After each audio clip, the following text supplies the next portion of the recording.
Tea with Tolkien, a podcast for the Hobbit at heart.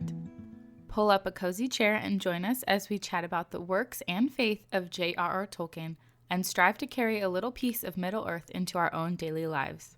We are on week 14 of our Silmarillion read-along, so we are coming up towards the end, and we will be covering chapter 21 of Túrin Turambar.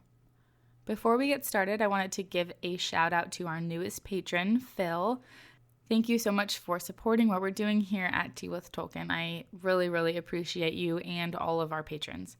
I also wanted to shamelessly plug the Tea with Tolkien shop because I have added 3 new sticker designs to the shop. They've all been inspired by this Silmarillion read-along, and you can see what they look like over at teawithtolkien.com/shop. Now, with all of that out of the way, let's begin. Chapter 21 of Túrin Turambar. Rhiann, wife of Huor, gave birth to a son named Tuor in the months after her husband died, and he was fostered by the Grey Elves of Mithrim, and she died shortly after. Morwen, wife of Hurin, had 3 children, Túrin, Lalaith, who died at the age of 3, and Nienor. In the time when Morwen was pregnant with Nienor, the Easterlings oppressed the people of Hador, and Morwen feared that Túrin would be enslaved, and so she sent him to live in Doriath. Túrin was raised in Doriath and fostered by Thingol, and really accepted and loved as if he were his own son. Thingol sent messengers to Hithlum, bidding Morwen and Nienor to join them in Doriath, but she would not leave the house in which she had lived with Hurin. Aside from the sadness and worry that came from being apart from his mother, Túrin had a good life in Doriath, and he was loved by Thingol. When Túrin grew, he became friends with Beleg Strongbow. One day, Cyros, one of the Nandor, was taunting Túrin, and Túrin lashed out at him. And the next day, Cyros kind of wouldn't let it go, and so he got into a little altercation with Túrin, and as a result, he died by accident. And Túrin, upon seeing this, was like, I'm pretty sure I'm an outlaw now, even though everyone assured him that he would be pardoned, and Thingol eventually did promise to pardon him. But after this, Túrin did not want to go back to Doriath, and he ended up living in the wilderness with a band of criminals. Now, Beleg was like, I really want to find him. This is important, and he wanted to tell Túrin that he would be pardoned. So he sought him out, and he tried to persuade him to come back to Doriath, but he refused. Beleg returned to Thingol and resolved to go back out once again to seek out Túrin. Beleg was given a sword and a store of lembas. Now, at this time, as Túrin was roving around the countryside, getting into mischief, he and his companions took a dwarf named Mim captive, and they were going to kill him, but Túrin pitied him and instead spared his life and told him to bring them to his home. Túrin realized that when he got there that he had killed Mim's son, and upon seeing this, he repented of his outlandish ways, and he promised to pay Mim a ransom of gold for his son, and after that, he lived in his home.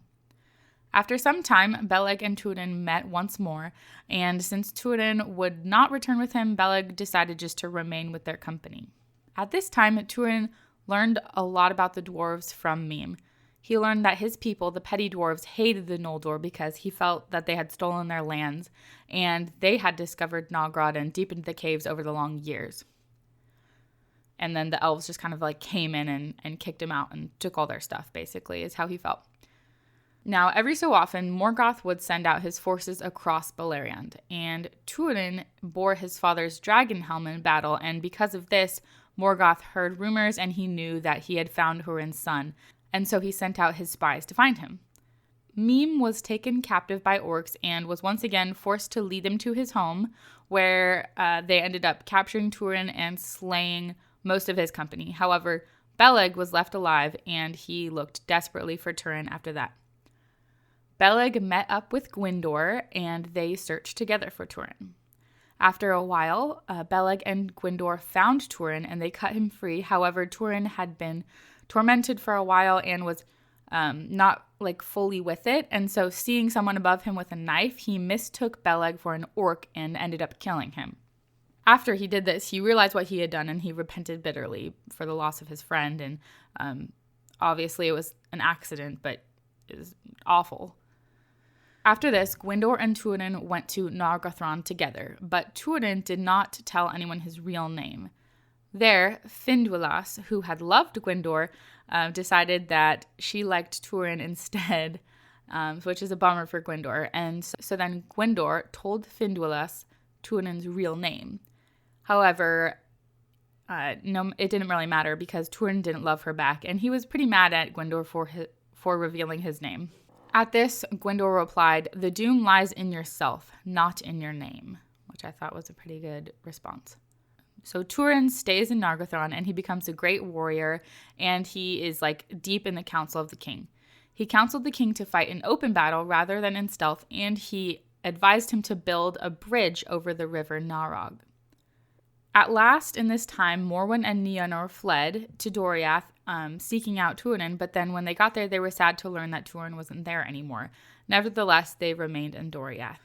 Ambassadors came to Nargothrond and urged the king to cast down this great bridge, but Túrin wouldn't allow it, and for some reason, Túrin's word had a lot of sway in Nargothrond. Then after a while, Morgoth sent out his forces against Nargothrond, and Gwyndor died out in battle. And as he died, he warned Túrin to return to Nargothrond and to save Finduilas. Tolkien writes, "And this last I say to thee, she alone stands between thee and thy doom. If thou fail her, it shall not fail to find thee. Farewell." After this, Túrin fled back to Nargothrond, but Glaurung the dragon was there before him. Tolkien writes, "In that day the bridge over Narog proved an evil, for it was mightily made and could not swiftly be destroyed, and the enemy came readily over the deep river. And Glaurung came in full fire against the doors of Felagund, and overthrew them and passed within." So here we're seeing that, yes, it was a bad idea to build that bridge, and I don't know why they listened to Túrin. Glaurung then blocked Túrin from the bridge so he couldn't get in to rescue Finduilas. Glaurung blocked Túrin from the bridge. When Túrin saw the dragon's eyes, he fell under a spell, and the dragon spoke to him. Tolkien writes, "And Túrin, being under the spell of Glaurung, hearkened to his words, and he saw himself as in a mirror, misshapen by malice, and he loathed what he saw." So Túrin is solidly under the spell of Glaurung. And after this, Glaurung told Túrin to go to his kin and cursed him as he fled away. So Túrin is very stressed out, traveling as fast as he can, and he came to Dor-lómin seeking his mother, but then he learned that they had gone to Doriath. And after this, he decided not to go to Doriath because he realized in kind of under this spell of hatred for himself, he felt that he brought doom with him wherever he went. Tolkien writes, "For a shadow I cast wheresoever I come. Let Melian keep them, and I will leave them in peace unshadowed for a while." So instead, he decides to search for Finduilas. But it was too late for her, and she had already died, and he fell into a grief that was like death upon learning this. He was taken in by the people of Halath, and they gave him a new name, Turambar, which meant Master of Doom. In this time, Morwen left Doriath in search of Túrin, and Nienor fled as well. Nienor ended up meeting Glaurung, and she stared straight into his eyes, and he cast a spell of forgetfulness upon her, so she couldn't even remember her own name. And then Glaurung left her standing alone upon Amon Ethir, and he went back to Nargothrond. After orcs assailed them, Nienor was lost in the wood, and Turambar found her and brought her into a lodge nearby. Since she didn't know her own name, Turambar named her Niniel, Tear Maiden. After 3 years, Turambar and Niniel were married. And after a while, Turambar had to go off once more to fight Glaurung. Eventually, Turambar killed Glaurung, but he was burned by his venomous blood, and he swooned and, quote, lay as one dead. Niniel came to find Turambar, and Glaurung spoke to her, saying, "Hail, Nienor, daughter of Húrin. We meet again ere the end. I give thee joy that thou hast found thy brother at last." So at this point, she realizes that she is married to her brother. Ooh. After this, Nienor then cast herself off a cliff into the waters and died as a result of the terrible knowledge that she was married to her brother and she had perceived that he was dead. So after a while, then Turambar awoke, and he killed Brandir because Brandir had been saying everything that he heard Glaurung say, and Turambar was like, no, that's not true.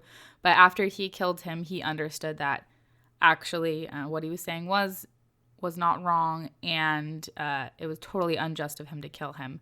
And then after this, Turambar kills himself. So this is an extremely depressing chapter.